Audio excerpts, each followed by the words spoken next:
Hi everyone, welcome back to Tutorials by David, and in this video we will be having an honest review of the website Lara Green Jewelry. Lara Green Jewelry has been popping up online with promises of trendy, affordable jewelry, but is it really worth your money or just another scam?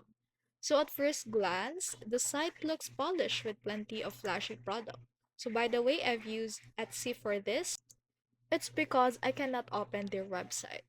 So, customer reports raise red flags. Many buyers claim long shipping delays, poor communication, and items that don't match with the pictures. Some even say that they never received their order at all. So, while a few people mention getting decent pieces, the overwhelming pattern points to inconsistency and questionable business practices. So if you're looking with high quality jewelry, Lara Green may not be your safest choice. So I can say that this jewelry company right here is more on the scam side rather on the safest choice. You might be better off sticking to well-known verified stores to avoid your risk.